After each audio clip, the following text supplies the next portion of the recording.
السلام عليكم، مرحبا بكم في قناة شهوات وأكلات من مطبخي. اليوم إن شاء الله غنشارك معكم كيك اقتصادي غير مكلف. المكونات ديالو جد بسيطة وفي نفس الوقت كيجي لذيذ، كيجي هشيش، كيجي لذيذ، كيجي رائع. نتمنى إن شاء الله تتبعوا معايا لا فيديو باش نشوفوا المكونات والطريقة كذلك. نبداو على بركة الله. في واحد الإناء وضعت 2 ديال البيضات، قبيصة الملحة، كاس ديال السنيدة.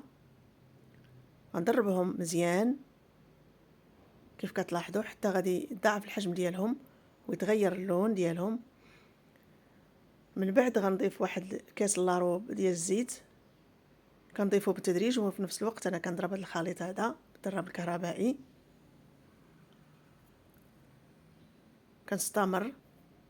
من بعد كنضيف كاس ديال الماء صافي حتى كنتحصروا على واحد الخليط اللي هو متجانس. من بعد كنضيف هنا بالنسبه لهاد القشور ديال المندرير راه هما مكرمين ومطحونين، الا ما توفروش كديروا معلقه ديال قشور برتقال. هادو فقط كمنسمات، يمكن لكم تنسموا باي حاجه بغيتو. من بعد غادا نضيف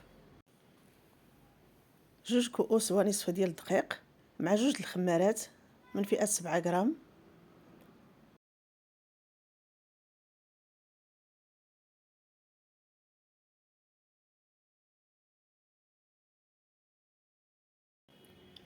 كنبقى كنضيف الدقيق ديالي وانا كنخلط في نفس الوقت حتى كنكمل هذيك الكميه اللي عندي ديال الدقيق.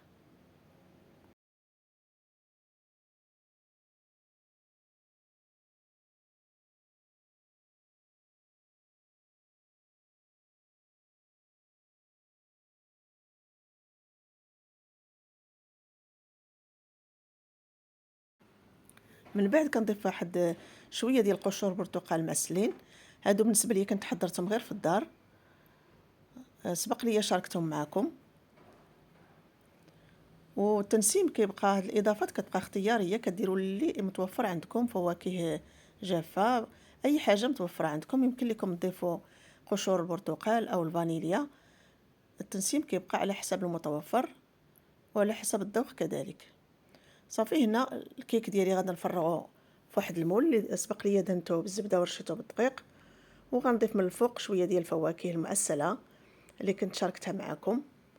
حضرتها معكم بقشور البطيخ. بالنسبه لهاد القشور ديال البرتقال معسلين مع قشور البطيخ معسلين، غادي نخلي لكم الروابط ديالهم في صندوق الوصف، يمكن لكم ترجعوا ليهم. راه فاش كتدخلوا الكيك ديالكم كيطيب هذوك الفواكه راه كيهبطوا لتحت الكيك. هنا الكيك ديالنا راه هو جاهز طاب، تحمر لي الوجه ديالو، اصبح على الشكل هذا. غندوز ان شاء الله ندهنو بشويه ديال الكونفيتير او العسل اللي متوفر عندكم كتستعملوه. رشيته بشويه ديال الكوك، يمكن لكم ترشوه برقائق اللوز محمرين او رقائق الكاوكاو، دائما حسب المتوفر. راه كيجي غزال ورائع كيف لاحظتوا غير بالماء، ولكن راه كيجي منسم بواحد الشكل رائع. كيجي لذيذ صراحه وهشيش. نتمنى ان شاء الله تحضروه لوليداتكم في الكوتي. وإلا عجبتكم لا فيديو ما تنسوش لايك واشتراك، والى الملتقى في فيديو اخر ان شاء الله.